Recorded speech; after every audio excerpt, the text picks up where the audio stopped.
guys, in today's video, one of the most unfulfilling jobs, cleaning your stovetop. And we're gonna clean the glass stovetop, the knobs, which you should remove, the grill that covers what I call the black hole, the vent filter, and the actual black hole, which is really hard to clean. So I will set all this aside, and unfortunately I'm gonna have to start with the most unpleasant task, cleaning the black hole. And there is no easy way to do it. All you have to do, and the only way to do it, is paper towels with soapy water and keep wiping. Next, I'm gonna clean the actual stovetop, and then the knobs, the filter, and the grill cover, or the grill that covers the black hole. So there isn't much to record here, not very much information. What I'm gonna do first with wet paper towel, I am going to stick my arm right in there and start wiping the goo. So I finished the nasty part. Now I'm just gonna use a sponge with soap just to get rid of the grease. And I could use vinegar to do this, white vinegar, which I absolutely love.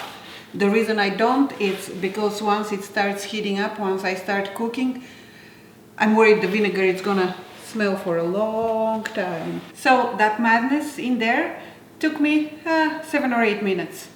But basically just paper towels and keep wiping until all the greasy stuff is gone. And now I'm gonna move to the stovetop. And I'm gonna use a sponge first.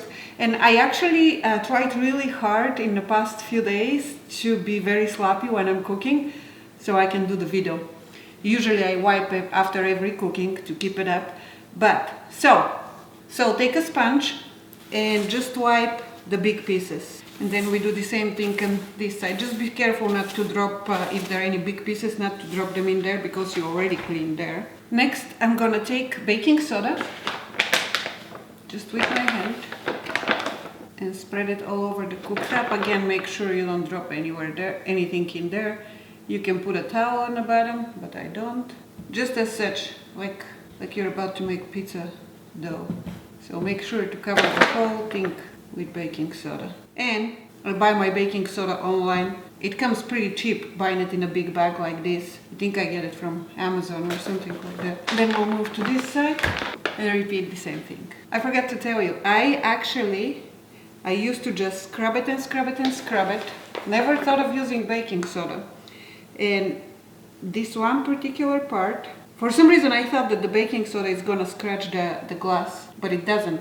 And I actually saw this in a video by Lisa, with Lisa's World. She has a really nice channel and she has a lot of things like gardening, cooking, cleaning. So after you're finished with the baking soda covering the stove, put 2 cloths or old towels, whatever you may have, over the baking soda, just as such. Next, I'm using hot water from the sink. Get it as hot as you possibly can. I can't touch this one, it's very hot. I mean, I could heat it up here, but I can't unless you have another stove top. You get water and you start pouring the water very carefully over the cloth. Make sure that it doesn't spill all over the place. And make sure that you use a cloth or a towel that absorbs water quickly, because there are fabrics that are not very good at absorbing. Alright, I'll let this one settle, see where I need to put some more, and I'll start pouring over here. I mean, you don't want to flood your kitchen, so just be careful. And don't worry about water. Don't worry about water dropping where the knobs are, because I'm sure they're pretty well protected as far as wires and electricity, because you cook on it, so stuff would naturally spill there. Let me see. Yeah, pretty well saturated. Very well saturated. So I don't need any more water. And now we sit and wait. So now it's about 20 minutes later. I let it sit a little bit longer. And I'm just gonna grab the cloth. I'm just gonna start scrubbing. And places where you know it accumulates food, like right around the edge when you cook, like right over here, I can see it from here, you start scrubbing gently. And you can see the food coming out of the little ring here. Here I have quite a bit. And you just keep doing it until you clean this side, and then you move to this side. So I'm about done here, and I just want to show you. Here is, you can tell that this is stuff that I couldn't get off with the sponge. So basically these are spots where I did clean, and this one was quite a bit dirtier than this one because I do use this side more. And now I'm gonna rinse these two, and I'm gonna use them to wipe all the baking soda off the stovetop.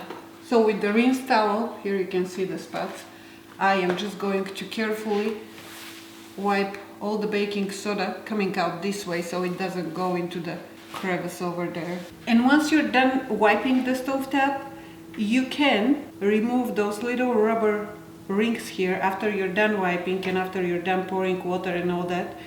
You can remove those and wash them and then clean around them as well. And one final touch before we move to the filter, the air filter and the grill, wipe with wet paper towel, just water, nothing else. And then just buff it with a dry one.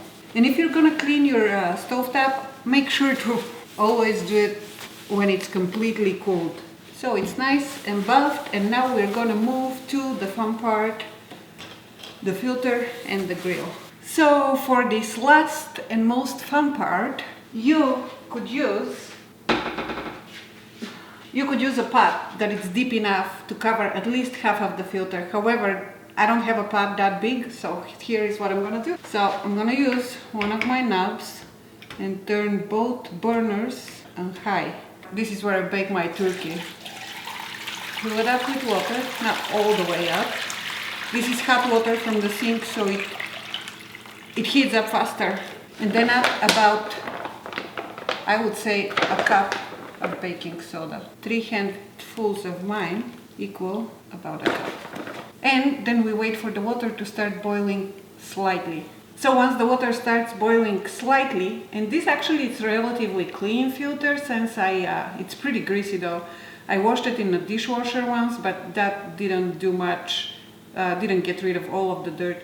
So once the water starts boiling slightly, you add the filter, and then you add the grill, and it only covers half of the grill, so at one point we're gonna have to flip it over. And if your knobs are greasy and dirty, you can just toss them in there. However, mine are not, so I'm just gonna wash them with soapy water in the sink while this guy here is boiling. And you can see right over here around the edges how the greasy and dirty stuff is starting to come out. And here, as you can see, it's starting to float up a little bit. Look at all this dirty stuff coming out. So once the foam starts getting all the way up like this, turn your burners off, and if you're worried that it may overflow, turn them off a little bit earlier. But then we will flip this guy over and just let it sit. I'm gonna keep the burners off because it got really hot and I don't want it to boil over and mess up the stove again. And now you just let it sit for another 10 or 15 minutes. And just let it be with the burners turned off. So now it's 15 minutes later. I'm gonna take these guys out. I'm gonna take the whole thing to the sink. Be very careful because it is hot. I'm gonna take it out to the sink, rinse them off, and dry them out, and I will show you what they look like. And here, when I started recording, I forgot to turn my microphone on. So what I'm basically saying is that you have to reinstall the rubber rings before you install the knobs. Then you install the knobs, then you install the filter inside the crevice, and then you put the grill over the crevice.